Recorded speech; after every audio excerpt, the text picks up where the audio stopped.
我躺在病床上醒來，身邊趴着一個陌生女人。平川，你終於醒了。我腦海裡閃過昨晚的畫面。我叫沈星野，電瓶測試員，昨天剛被車企裁員。回家路上看見一輛越野車，把一輛邁巴赫逼停在橋中央，邁巴赫撞上護欄，安全氣囊炸開，一個滿臉是血的男人爬出來，他的臉和我一模一樣。聽着，從現在開始，你就是我，你就是顧廷川。他把一個黑色公文包塞進我懷裡，一定不要說出去這個秘密。後方越野車再次發動，男人猛地把我推開，我後腦重重磕了一下，昏了過去。思緒拉回現實，廷川，你別嚇我，那個限量包今天最後一天預留，你是不是撞壞腦子，把這事忘了？姑娘，我剛從鬼門關邊上回來，你第一句話問我轉賬，不是第一句話，我剛才不是先關心你了嗎？你關心的還挺有流程，先確認我活沒活，再確認我錢到沒到賬。顧廷川，你什麼意思？你以前不是這樣的，那可能是車禍的好處，把腦子撞清醒了。你是不是想賴賬？你昨天明明答應我，現在醒了就翻臉。我的意思是，從今天開始，你一分錢都別想從我這裡拿走。白曼曼氣急敗壞，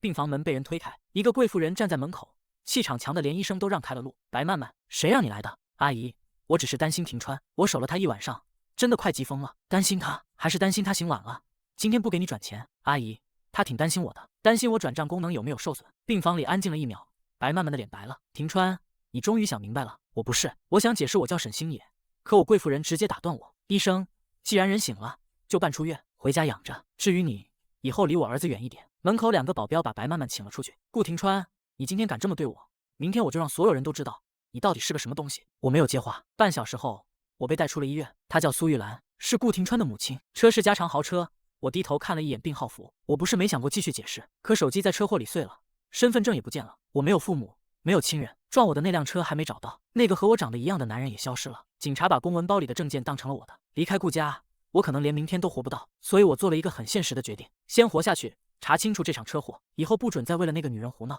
一個帶貨主播也配進我們顧家的門。明天鍾月明回國，你必須去見他。這次你爸真動怒了。我沒接話，看着窗外。半小時後，車子駛進半山莊園，鐵門緩緩打開，主樓燈火通明。管家領我上了3樓，臥室大得離譜，衣帽間、獨立衛浴、整面落地窗。離開後，我終於鬆了一口氣。看來顧廷川在這個家裡也不是什麼受寵少爺。我拉開那個黑色公文包，裡面除了身份證，還有一部手機，屏幕鎖着。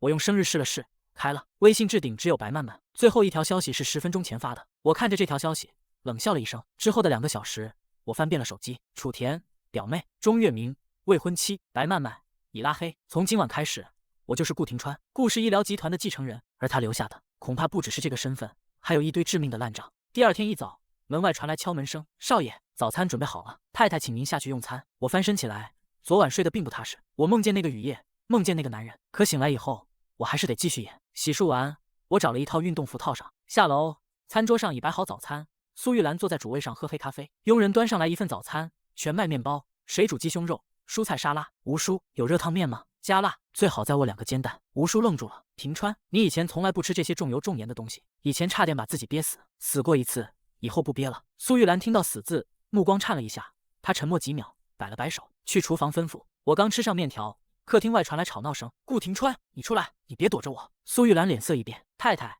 白小姐在大門外開直播，說顧家仗勢欺人，拆散她和少爺。門口已經圍了不少人。這個瘋女人，昨天在醫院還沒鬧夠嗎？廷川，你別出去，這種女人就是想逼你露面。我放下筷子，擦了擦嘴。媽，她都把戲台搭到咱家門口了，我要是不出去，她還真以為自己是女主角。我拿起手機往外走。少爺，要不要叫保安？不用，對付這種人，保安沒用，得讓她自己把臉丟乾淨。我走到大門口。廷川，你終於肯出來見我了。家人們，你們都看看，這就是豪门的嘴臉。廷川昨天為了我出了車禍，今天顧家就不讓我見他，他們嫌我窮，想逼我們分手。你昨天明明說過，為了我可以和家裡斷絕關係，現在你媽一逼你，你就不認賬了。白曼曼，你確定要在直播間聊這個？聊就聊，我又沒什麼見不得人的，我只是想要一個說法。行，那我給你一個說法。直播間的家人們不是想看真相嗎？來，看清楚。我把手機屏幕對準了直播間，圍觀的人安靜了。白曼曼臉色一白，伸手想搶手機。顧廷川，你幹什麼？你快關掉！別急，還有語音。我把音量開到最大，直播間炸了。白曼曼手忙腳亂地關掉直播，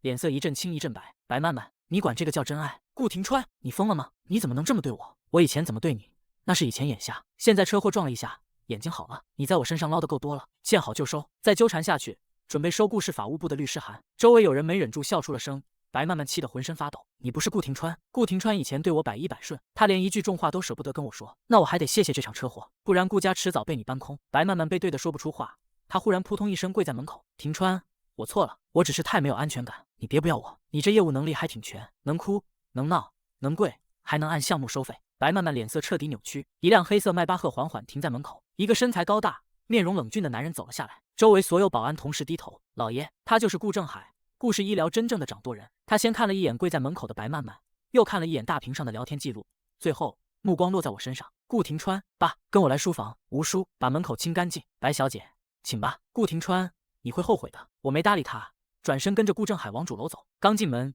蘇玉蘭看着我，表情複雜。我知道白曼曼這一關算是過了，但真正難對付的才剛剛回來。書房在2樓盡頭，推開厚重的實木門，一整面牆的書櫃和紅木辦公桌。坐。我拉開椅子坐下，姿態放鬆。你昨天車禍醒來後，像換了個人。白曼曼的事倒是比以前處理得乾淨。死過一次的人，膽子總會大一點。別跟我來這套，以後他不會再出現在顧家。拉黑了，他再敢來鬧，我讓他連主播都幹不成。顧正海眼中閃過一絲意外。既然你腦子清醒了，那今天下午去見見鍾月明。鍾家在做綠色建材，我們集團下一步要建幾座大型康復醫院，和他們有合作。你去走個過場。行。下午3點。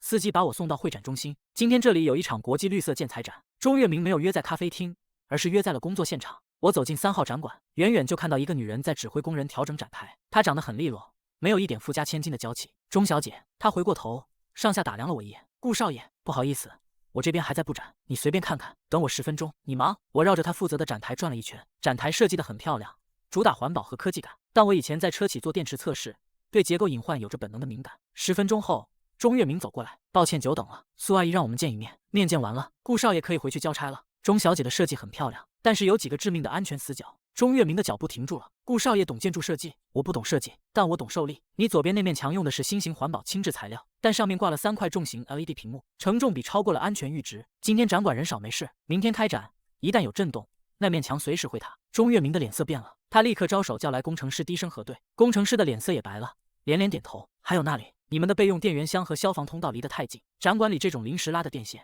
一旦短路起火，消防通道直接被封死，這是常識問題，立刻去改，把電源箱移走。他重新走到我面前。顧廷川，你和傳聞中不太一樣，他們說你只會躲在辦公室裡看報表，傳聞不可信。我這人比較接地氣。他也笑了，謝謝你，今天算我欠你一個人情，晚上我請你吃飯。我剛想答應，展館入口處傳來吵鬧聲，白曼曼衝了進來，保安在後面追。廷川，你昨天還要死要活的說愛我，今天就来陪這個女人，你對得起我嗎？展館裡的工人都看了過來。鍾月明往後退了一步，雙手抱胸。白曼曼衝上來想拉我胳膊，我側身躲開。白曼曼，你跑到這裡來發什麼瘋？我發瘋？是你把我逼瘋的，你把我甩了，就為了和這種千金大小姐聯姻？你把我當什麼了？大家既然都在看，那就聽聽這位真愛是怎麼說的。我點開語音記錄，白曼曼的聲音在展館裡回盪。聽清楚了嗎？這就是你的真愛？你愛的是我，還是我的錢？顧廷川，你根本不是以前那個顧廷川，你變了，你變得冷血無情，我會讓你付出代價的。他轉身狼狽地跑出了展館。顧少爺處理私事的手法真是乾淨利落，讓鍾小姐見笑了。晚飯還請嗎？請，就衝你剛才那幾下，這頓飯我請定了。就在這時，我的手機震動起來，是一個陌生的座機號碼。是顧廷川先生嗎？我們是市醫院檢驗科，您車禍入院時的血樣複核結果出來了，血型與您病歷檔案中的記錄存在差異，需要您回來補做一次身份確認。我握着手機的手猛地收緊，骨節泛白，一旦抽血比對，我這個賈少爺的身份立刻就會被拆穿。醫院的電話掛斷，我站在展館明亮的燈光下，手心滲出了一層冷汗。血型複核，一旦比對，身份就瞞不住了。鍾月明走過來，出什麼事了？有點急事，家裡讓我回去一趟，晚飯先欠着，下次我請。有點急事，家裡讓我回去一趟，晚飯先欠着，下次我請。好，你去忙。我轉身離開展館，打車直奔市醫院。路上，我腦子轉得飛快。顧廷川是富家少爺，血型和檔案都在醫院系統裡。我一個孤兒，連自己什麼血型都不知道，一旦比對結果對不上，立刻就會被當成詐騙犯抓起来。工作人員，顧先生，您車禍入院時採集的血樣與您病歷檔案中的血型記錄不符，我們需要重新採血確認，請您配合。我看着護士手裡的針管，往後退了一步。我沒時間，而且我現在身體很好，不用複查，這是標準流程，請您配合。我暈血，我拒絕，我去趟洗手間，等會再說。走進洗手間，我用冷水洗了把臉，必須想個辦法混過去，不能抽血。洗手間的門被推開，一個女人走了進來。這是男洗手間。女人摘下口罩，是白曼曼。顧廷川，不，我應該叫你沈星野。我心裡猛地一沉，但臉上沒有任何表情。你胡說什麼？別裝了，我剛才在展館外面聽到你接電話了，醫院讓你来查血型，你根本不敢抽血，對不对？我沒說話。你以為我白曼曼是好惹的嗎？你今天當眾羞辱我，我就去查了你的底。我花了整整1個下午，動用了所有的關係，去查了車禍當天的監控。這是車禍現場被抬上救護車的人，他身上穿的是沈星野的工服，不是顧廷川的定制西装。我順藤摸瓜找到了你老家的孤兒院，你叫沈星野，是个连大學都沒上過的窮光蛋，之前在新能源車企當底層電池測試員，昨天剛被裁員。你根本不是顧氏集團的繼承人，你是個冒牌貨，死鴨子嘴硬。孤兒院的護工我都聯繫上了，你的檔案、你的過去，我全都有。沈星野，你現在馬上給我轉500萬，不然我立刻把這些東西發給顧正海，發給媒體，讓你身敗名裂，讓你去坐牢。你這是敲詐勒索，隨你怎麼說。500萬買你顧家大少爺的身份，很划算吧？我沒有500萬，你現在是顧廷川，你怎麼可能沒有錢？你少騙我，我的卡都被凍結了，我現在1分錢都拿不出來。好，既然你敬酒不吃吃罰酒，那就別怪我。他拿着手機轉身往外走，我追了出去，跟着他走進電梯。電梯停在負2層的地下車庫，車庫裡空蕩蕩的，光線很暗。白曼曼把我堵在角落裡，舉着手機屏幕。沈星野，一個底層修電池的窮光蛋，只要我按下發送鍵，把這照片發給顧董事長，你今晚就會被掃地出門，還要坐牢。我目光一凝，剛準備伸手去奪手機，你要發什麼給我？白曼曼渾身一僵，我也愣住了。顧正海帶着管家吳叔，面沉如水的站在陰影處。吳叔往前走了一步，擋住白曼曼的去路。地下車庫裡的空氣仿佛凝固了。顧正海一步步走過來，皮鞋踩在水泥地上，發出沉悶的回聲。顧董事長，我問你，你要發什麼給我？顧董事長，您來得正好，您被騙了。這個人根本不是您的兒子顧廷川，他叫沈星野，是個在孤兒院長大的窮光蛋，他是個騙子。董事長，您看，這是他孤兒院的檔案，他以前是個修電池的，他冒充廷川，肯定是想謀奪顧家的財產，您趕緊報警抓他。我手心捏了一把汗，大腦飛速運轉。說完了嗎？董事長，您不信我自己的兒子，我認不出來，需要你一個外人來告訴我他是誰。可是這照片，這檔案，爸，您別聽他胡說，他今天下午在展館找我要錢，我沒給，他就揚言要報復我。這些照片全是他找人 P 的，那個什麼孤兒院的檔案也是他偽造的。他剛才在這裡開口就要我給他轉500萬，說如果不給，就把這些偽造的黑料發給媒體。500萬，對，我沒答應，他就急了。我沒有敲詐，這些都是真的。顧正海，你被他騙了。白小姐，我顧正海在商場混了幾十年，什麼下三濫的手段沒見過，你為了要錢，竟然敢捏造這種荒謬的謊言來勒索我兒子，你真當顧家是好欺負的嗎？不是的，董事長，您去查一下他的血型就知道了，醫院就在樓上。吳叔，把這位白小姐請出去，告訴大樓保安，以後顧氏集團旗下的任何產業都不准他踏入半步。另外，通知法務部起草一份敲詐勒索的起訴書，如果他再敢騷擾廷川，直接報警。吳叔上前抓住白曼曼的胳膊，顧正海，你是個瞎子，他根本不是你兒子，你會後悔的。吳叔把他拖出了地下車庫，車庫裡重新安靜下來，跟我回家。醫院那邊我已經打過招呼了，血不用抽了，血型差異的事我會讓人處理。我愣住了，他竟然幫我擋過了這一關。我們走出地下車庫，一輛白色轎車停在面前，車窗搖下，是鐘月明。顧叔叔，月明，你怎麼在這裡？我來看望一個長輩，正好看到廷川。好，你們年輕人聊，我先回去了。顧正海上了車，車子平穩地開走了。上車，我拉開車門，坐進副駕駛。你剛才在車庫裡遇到麻煩了，一點小麻煩已經解決了。白曼曼找你麻煩，他想勒索我，沒得逞。顧廷川，我不知道你最近經歷了什麼，你像換了個人，連處理事情的方式都不一樣了。那你覺得是以前好，還是現在好？以前的顧廷川像個被設定好程序的機器，沒有感情，沒有溫度。但現在的你有血有肉，懂人間疾苦。我更喜歡現在這個你。我心裡猛地跳了一下。走吧，晚飯還沒吃呢，我請你。晚上我回到半山莊園，客廳裡很安靜。路過顧正海的書房，門虛掩着，我停下腳步，透過門縫往裡看。顧正海坐在大班椅上，手裡拿着一份文件。老爺，醫院那邊已經處理乾淨了，不會再有人提血型的事。老爺，這是少爺之前的體檢報告，上面的血型不用說了。吳叔閉上了嘴。明天讓這小子去集團基層品控部報道。我站在門外，深吸了一口氣。顧正海絕對已經察覺到了什麼，但他選擇了將錯就錯。第二天一早，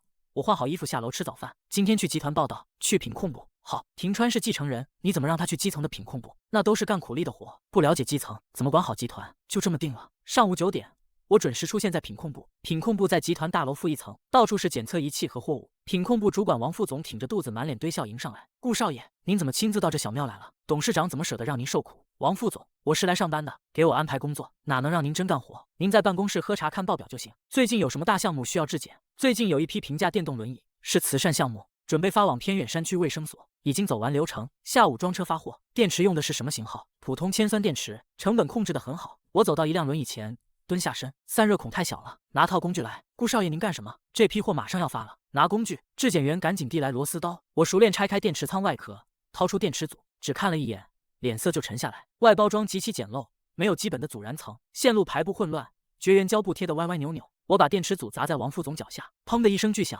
倉庫安靜了。王副總，你管這叫成本控制？這符合最低標準，山區老百姓能用上就不錯了。沒有阻燃層，散熱孔不達標，在山區複雜路況下，自燃概率極高。你這是做慈善還是殺人？利潤空間太小，不省材料集团會虧錢，老百姓的命也是命。顧氏缺這點錢嗎？為了回扣你把炸彈送去山區，出了事誰負責？王副總嚇傻了，一句話說不出。這批輪椅全部封存，一台都不准發，誰敢發貨立刻滾蛋。質檢員嚇得趕緊拉警戒線。半小時後，臨時董事會召開，顧正海坐在主位，臉色鐵青。質檢員嚇得趕緊拉警戒線。半小時後，臨時董事會召開，顧正海坐在主位，臉色鐵青。我把劣質電池扔在會議桌上，當眾把王副總偷工減料的事說清楚。顧氏醫療是做救命生意的，這批貨發出去，顧氏的聲譽就毀了。會議室鴉雀無聲。顧正海看着桌上的電池，又看了看我，一查到底。王副總停職接受調查，品控部由庭川全面接管。我帶人查封了王副總辦公室。我坐在辦公桌前，打開他的電腦，開始翻找進貨的賬目明細。賬目做得很隱蔽，但我一眼看出了貓膩。進貨價比市場價高出2成，實際用的卻是劣質材料，中間的差價全進了王副總的口袋。在隱藏文件夾裡，我發現了一封加密郵件，郵件沒有發件人郵箱，只有一行文字，落款是顧庭川。我盯着屏幕上的這3個字，頭皮一陣發麻。這封郵件的發送時間是3天前，也就是我出車禍的那天。顧庭川沒有抑鬱症，他一直在秘密調查集團內部的腐敗。他在車禍之後沒有回來，不是因為死了，而是因為金蟬脫殼。他讓我頂替他的身份，成為他在明處的誘餌，而他自己隱藏在暗處繼續調查。甄少爺根本沒有死，這場豪門遊戲才剛剛開始。王副總被停職查辦，保安直接把他請出了集團大樓。我坐在品控部主管的辦公室裡，把所有賬目重新理了一遍，有問題的供應商全部拉黑，重新招標。一整天我都在處理這些爛攤子。下班的時候，外面下起了暴雨，車子開進大門，我看到鐵柵欄外面跪着一個人，是白曼曼。她渾身濕透，頭髮緊緊貼在臉上，衣服上全是泥水。她手裡還舉着一個防水的手機支架，正在開直播。我皺了皺眉，車子開進主樓。少爺，白小姐在外面跪了2個小時了，趕不走。她說您如果不出去見她，她就跪死在外面。她還在開直播，說顧家仗勢欺人，拋棄糟糠。她還真是不死心。王副總倒了，他失去了資金來源，這是打算破釜沉舟了。我轉身準備拿傘出去，不用理他，他愛跪就讓他跪着。我轉過頭，看到鍾月明坐在沙發上，他面前放着幾份建築圖紙，蘇玉蘭正坐在他旁邊。你現在出去，就正中他的下懷，他的目的就是逼你現身。只要你出現在鏡頭裡，無論你說什麼，都會被網友斷章取義。顧氏集團的股價明天就會受到影響，那也不能讓他一直在外面呢。莊園門口全是車，太難看。我去跟他說，不行，他現在是個瘋子，什麼事都幹得出來。這種人我見多了，對付他不能用男人的方式，只能用女人的方式。他撐開傘，推開大門走了出去。我站在落地窗前看着，雨下得很大，隔着雨幕我聽不清他們在說什麼。白曼曼看到鍾月明出來，先是一愣，然後表情立刻變得憤怒，指着鍾月明破口大罵。鍾月明始終站在鐵柵欄裡面，他撐着傘，身姿挺拔，靜靜地看着白曼曼撒潑。等白曼曼罵累了，鍾月明才開口。後來我聽門口的保安說，鍾月明當時只說了3句話。白曼曼聽完這3句話，臉色變得慘白，他連滾帶爬地站起來，連直播支架都不要了，跌跌撞撞地跑向路邊，落荒而逃。鍾月明收起傘，轉身走回主樓。談完了。他說什麼了？他說你是個冒牌貨，說你根本不是真正的顧庭川，說你叫沈星野。我心跳漏了一拍。你怎麼回的？我說不管你是誰，現在的你比之前的你強了不止1萬倍。就算你現在告訴我你是從石頭縫裡蹦出來的，我也不在乎。老天派你來，是顧家的福氣。我看着鍾月明的眼睛，那雙眼睛裡沒有任何試探，只有篤定。你就不怕我真是個騙子？騙子不會在展館裡指出承重牆的隱患，騙子也不會為了山區老百姓的命去查封副總的辦公室。我只相信我看到的。蘇阿姨，方案定下來了，我先回去了。蘇玉蘭點點頭，讓吳叔送她出門。客廳裡安靜下來，我回到臥室，洗了個熱水澡。我坐在床邊，拿起手機，屏幕突然亮了，收到一條未知號碼的短信。短信內容很短，只有2句話。我盯着這條短信看了整整5分鐘。發件人是誰？不言而喻，顧庭川。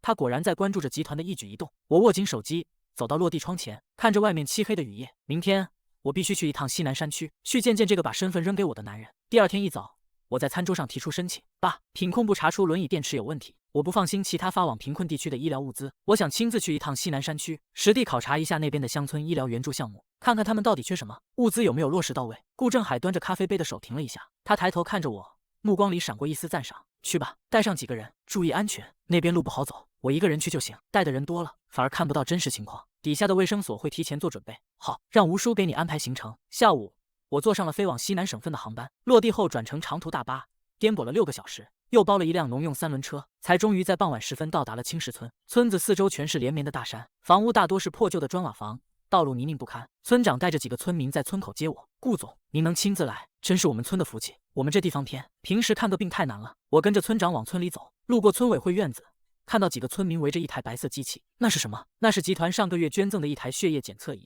全村就指望它做體檢，結果昨天突然不亮了。我們這地方連個修電視的都沒有，更別說修這種高科技機器了，只能等縣裡的技術員下來，估計得半個月。我走過去，撥開人群，看了一眼檢測儀，有螺絲刀和萬用表嗎？村長愣了一下，趕緊讓人去拿。村民拿來一個破舊的工具箱，我蹲下身，熟練地拆開機器後蓋。我在車企做電池測試，天天和電路板打交道，用万用表測了一下電壓，排查了主板，很快找到了問題，電源模塊的穩壓電容燒毀了。我在工具箱裡找到一個備用電容，拿起電烙鐵，通電加熱，熟練地把壞掉的電容焊下來，換上新的。整個過程不到20分鐘，我重新接好線路，按下電源鍵，滴的一聲，機器屏幕亮了。周圍的村民爆發出一陣歡呼。顧總，您堂堂一個大老板，竟然還會修這個，太神了！以前學過一點，小毛病能用就行。顧總，我帶您去衛生所看看。我們村剛來了一位顧醫生，人特別好，醫術也高，就是他不愛說話。聽到顧醫生3個字，我心跳漏了一拍。帶我去。衛生所在村子最深處，是一排剛刷過白牆的平房，院子裡種着幾棵桂花樹。推開門，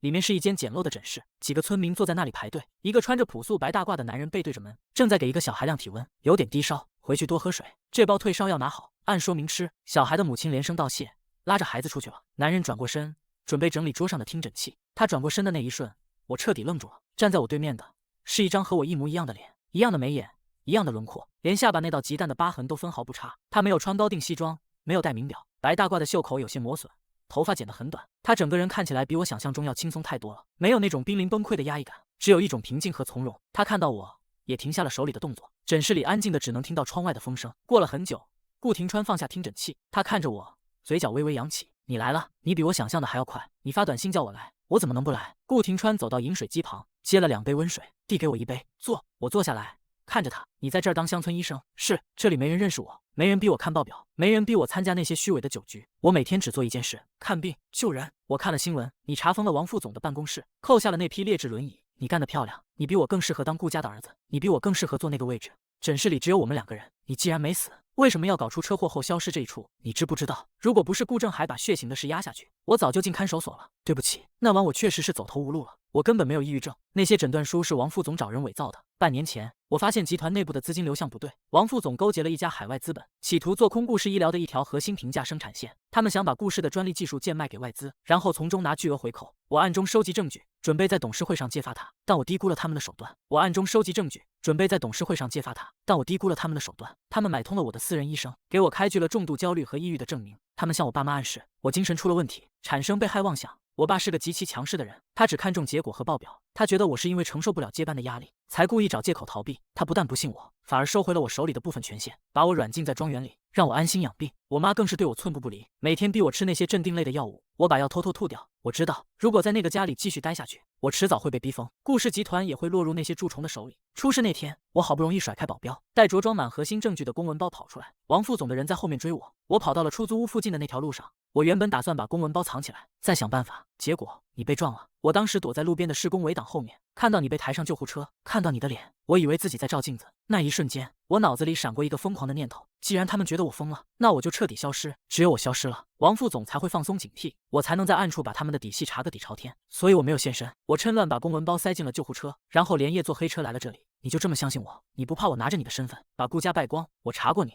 從你頂替我的第一天起，我就在查你。沈星野，孤兒院長大，靠自己打工念完大專，在車企做電池測試員，幹活踏實，從不拿回扣。你雖然窮，但你有底線。事實證明我沒看錯人。你在莊園裡手撕白漫漫，在展館指點承重牆，在品控部砸了劣質電池。你做的每一件事都是我以前想做但做不到的。你用底層人的通透，打破了顧家那些虛偽的規矩。我爸雖然嘴上不說，但他心裡已經認可你了。那你現在打算怎麼辦？一輩子躲在這裡當鄉村醫生？顧廷川搖搖頭，走到辦公桌前，拉開抽屜，拿出一台筆記本電腦，輸入密碼，把屏幕轉過來給我看。我在這裡不僅是看病，我一直在追蹤王副總背後的那家海外資本。現在證據鏈已經完整了，他們通過空殼公司洗錢的路徑，我全部查清了。星野，我們結盟吧。結盟？對，銀子同盟。你在明處繼續當你的顧家大少爺，穩住集團的局面，安撫我爸媽。我在暗處把這些蛀蟲的根全部挖出來，等時機成熟，我們給他們致命一擊。好，我答應你。顧廷川伸出手，我握住他的手，2隻一模一樣的手緊緊握在一起。就在這時，電腦突然發出一聲警報音，屏幕右下角彈出一個加密對話框。顧廷川迅速敲擊鍵盤解開加密信息，他看着屏幕上的文字，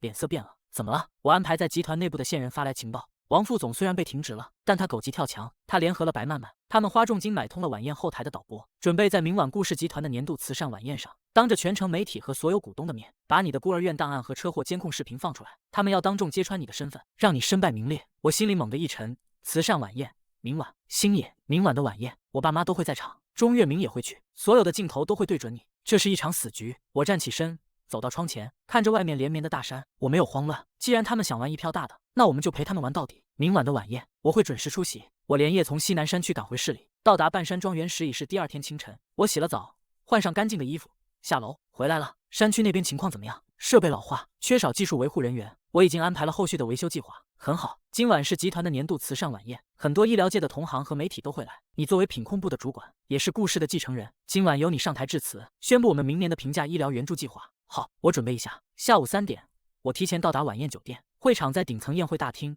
布置得極其奢華。鐘月明已經在那裡等我了。他今天穿了一件香檳色的晚禮服，長髮盤起。去山區考察回來了，順利嗎？很順利，見到了想見的人，也決定了一些事。你今天看起來不太一樣，像一把出鞘的刀，今晚可能會有一場硬仗。他走到我面前，伸手幫我理了理領結，他的動作很自然。不管什麼硬仗，我站在你這邊。鐘月明，等今晚的晚宴結束，如果我還能站在這裡，我們訂婚吧。好，一言為定。晚上7點，賓客陸續入場，顧正海和蘇玉蘭準時到達。蘇玉蘭穿了一身深紫色旗袍，端莊優雅。庭川，今晚好好表現，別給你爸丟臉。媽，您放心。晚宴正式開始，主持人上台開場，台下坐滿了本市的名流，媒體的攝像機架在後排，閃光燈不斷閃爍。我坐在主桌，鐘月明坐在我旁邊。我端起水杯喝了一口水，目光在會場裡掃視了一圈。在會場邊緣的陰影處，我看到了2個人，他們穿着酒店服務生的制服，戴着口罩，但我一眼就認出了那是誰，王副總，還有白曼曼。我放下水杯，不動聲色。下面有請顧氏醫療集團繼承人顧庭川先生上台致辭。全場響起熱烈的掌聲。我站起身，扣上西裝扣子，大步走向舞台。聚光燈打在我身上，我剛準備開口，背後那塊巨大的 LED 主屏幕閃爍了一下，原本準備好的宣傳片消失了，畫面變成了一片雪花。緊接着，刺耳的電流聲傳遍全場，全場的賓客都愣住了，議論聲開始蔓延。顧正海皺起了眉頭，屏幕上的雪花消失了。緊接着，刺耳的電流聲傳遍全場，全場的賓客都愣住了，議論聲開始蔓延。顧正海皺起了眉頭，屏幕上的雪花消失了，取而代之的是一張極其清晰的照片，一個穿着破舊藍色工服的年輕人，滿臉機油，正蹲在地上測試汽車電池。照片右下角寫着一行字：全場死寂。所有人看着屏幕上的臉，又轉頭看着台上的我，一模一樣。屏幕上畫面開始滾動。第2張照片，一家破舊的孤兒院大門。第3張照片，一份完整的孤兒院個人檔案。最後，畫面變成了一段監控視頻，車禍當天路口的監控。一輛失控的轎車衝向路邊，把我撞飛。鏡頭角落裡，一個穿着定制西裝的身影一閃而過，他把一個公文包塞進救護車，消失在圍擋後面。視頻定格在這一秒，旁邊打出幾個血紅的大字。會場裡爆發出巨大的嘩然聲，媒體的閃光燈像瘋了一樣對準我，整個宴會大廳炸了鍋，無數的閃光燈對着我狂閃，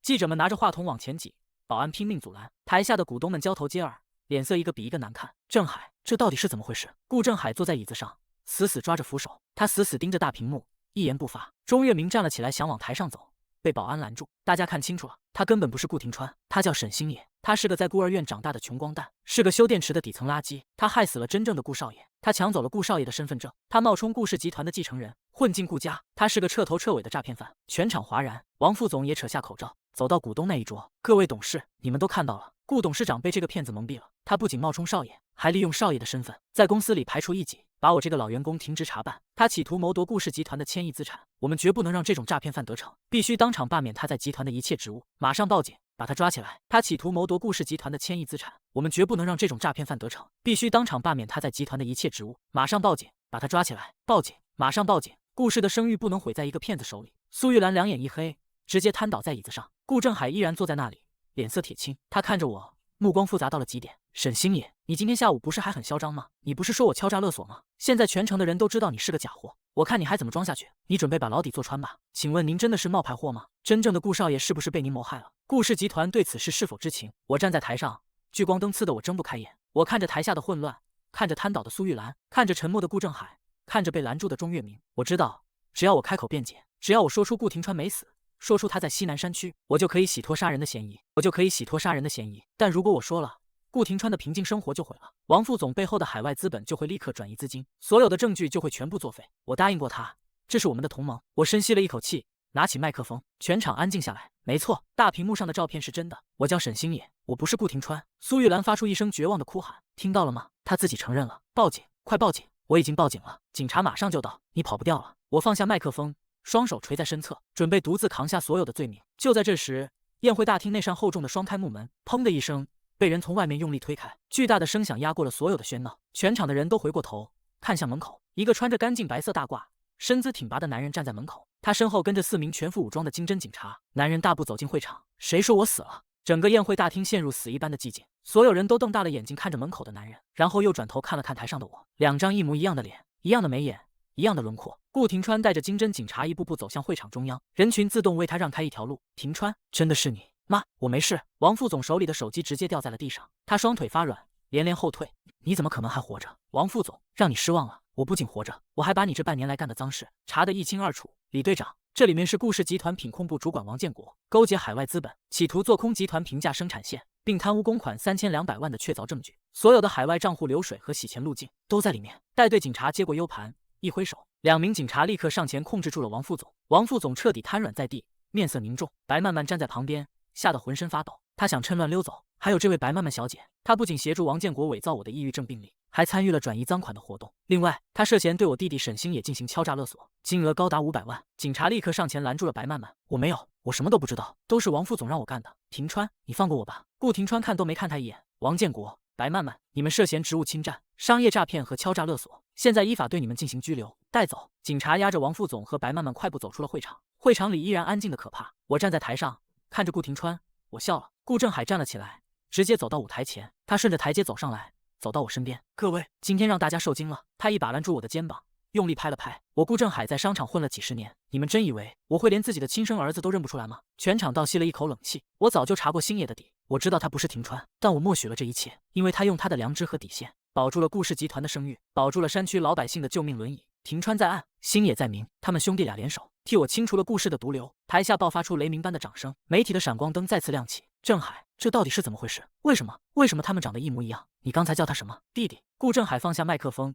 看着蘇玉蘭，他的眼眶漸漸紅了。玉蘭，24年前是婦幼保健院的那場大火，你生下的其實是一對双胞胎。雙胞胎这3個字傳遍了整個宴會大廳，全場再次陷入死一般的寂靜。正海，你在說什麼？你是不是糊塗了？我當年明明只生了一個，醫生告訴我的是單胎。玉蘭，當年你難產大出血，在產房裡直接昏迷了，你根本不知道後面的事，醫生接生出來的是一對同卵雙胞胎。蘇玉蘭瞪大了眼睛，眼淚順着臉頰滑落。那天晚上，是婦幼保健院的住院部突然起火，火勢蔓延的極快，整個大樓斷電，到處都是濃煙和尖叫聲。護士為了救人，把你推了出去。另外2名護士抱着2個剛出生的孩子往樓下跑，在樓梯拐角處，人群發生了嚴重的踩踏。抱着大兒子的那個護士被撞倒了，孩子脫手了。等火災撲滅後，我們在現場找了整整3天3夜，只找到了小兒子廷川，大兒子下落不明。警察排查了所有的廢墟，沒有找到孩子的遺體，但也沒有找到活人。後來定性為在混亂中遺失。我瞞着你，我怕你承受不住這個打擊。我告訴你是單胎。我一個人在暗地裡找了整整10年，我查遍了全市所有的孤兒院，我發布了無數的尋人啟事，沒有任何音訊。我以為他真的已經不在這個世界上了。蘇玉蘭雙腿一軟，顧正海緊緊抱住她。蘇玉蘭放聲大哭，她看着我，伸出手想摸我的臉。顧廷川順着台階走上舞台，他從西裝內側口袋裡拿出一個牛皮紙信封，解開信封上的白線，抽出一份文件。爸媽，你們看看這個，那是一份國家級司法鑑定中心出具的 DNA 檢測報告。我消失之前，在查王副總的賬目時，無意中進入了集團的絕密醫療卷宗庫，我看到了當年那場火災的記錄，也看到了我還有一個雙胞胎哥哥的秘密。我在車禍現場撞見你的時候，我不僅僅是因為長得像才把包塞給你，我當時就懷疑了你可能就是那個走失的哥哥。所以我去了西南山區後，我拜托我在市裡的朋友去了一趟你的老家，查了那家孤兒院的檔案。孤兒院的院長證實，24年前的那個深夜，有人在路邊撿到了一個剛出生的男嬰，送到了孤兒院。那個男嬰就是沈星野。我用我留在莊園裡的頭髮樣本和我朋友拿到的你的體檢血液樣本做了一次加急的 DNA 比對，結果顯示我們是同卵雙胞胎，生物學親子關係概率為99.99%。爸，星野不是什麼毫無關係的替身，他也不是冒牌貨，他是顧家的長子，是我的親哥哥。蘇玉蘭猛地撲過來，一把將我緊緊抱住。我的兒子，我的大兒子，你沒死，你還活着。媽對不起你，媽讓你受苦了。我站在原地，任由他抱着我，胸口有一股熱流湧上來，直衝眼眶。我的視線模糊了。活了24年，我一直以為自己是被拋棄的垃圾，但現在有人抱着我，叫我兒子。我抬起手，慢慢的、笨拙的抱住了蘇玉蘭的肩膀。媽，我回來了。蘇玉蘭聽到這聲媽，哭得更大聲了。顧正海走過來，伸出寬大的手掌，把我和蘇玉蘭還有顧廷川一起攬進懷裡。好，一家人終於團聚了。台下的股東和媒體靜靜地看着這一幕，沒有人說話，沒有人打擾。鐘月明站在台下看着我，眼眶也紅了。他衝我笑了一下，那個笑容裡全是替我高興的釋然。我看着他，我也笑了。我知道，我終於有家了。晚宴結束了，賓客們陸續散去。半山莊園的客廳裡燈火通明，吳叔端來4杯熱茶。他放下茶杯的時候手都在抖。大少爺、二少爺，喝茶。我端起茶杯喝了一口，茶很暖。平川，明天跟我回集团。王建国倒了，他留下的一堆爛攤子需要你來接手，品控部和採購部都要重新洗牌。爸，我不回集团了。顧正海愣住了，蘇玉蘭也愣住了。平川，你胡說什麼？你現在沉冤得雪，集團需要你。爸媽，這半個月在西南山區，是我這24年來過的最踏實的日子。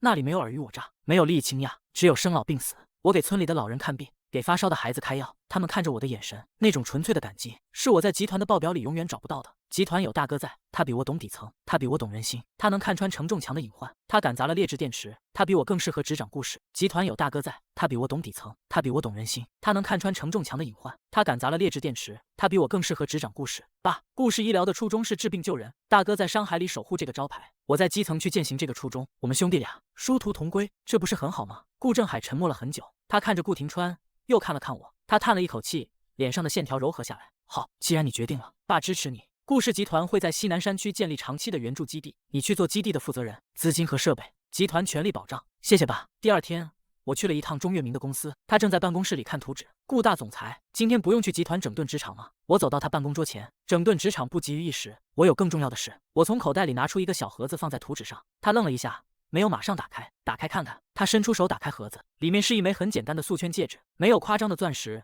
沒有任何多餘的裝飾。我以前是個修電池的，不懂什麼浪漫，我也不會說那些好聽的話，但我答應過你，晚宴結束，如果我還能站着，我們就訂婚。鍾月明，你願意嫁給我嗎？我們一起把綠色環保的理念建到顧氏所有的康復醫院裡去。鍾月明看着那枚簡單的戒指，他笑了，幫我戴上。我拿出戒指，套進他的无名指，尺寸剛剛好。沈星野，你這個電池測試員，測試通過了。半年後，西南省份青石村，一條嶄新的柏油馬路修到了村口，3輛印着顧氏醫療集團標誌的大型貨車緩緩駛入。我從第一輛車的副駕駛跳下來，鍾月明從另一側下車，戴着安全帽。村民們敲鑼打鼓地迎在村口。顧廷川穿着乾淨的白大褂從人群中走出來，他曬黑了一些，但精神極好，眼睛裡有光。顧總，物資送得很準時啊。顧院長交代的事，我怎麼敢耽誤？我們同時伸出手，在陽光下，2只一模一樣的手用力地擊了一掌，清脆的擊掌聲在山谷裡回盪。陽光照在我們身上，照在新建的衛生院上，一個在山海，一個在大山。我們走在不同的路上，但我們都知道前方是一片光明。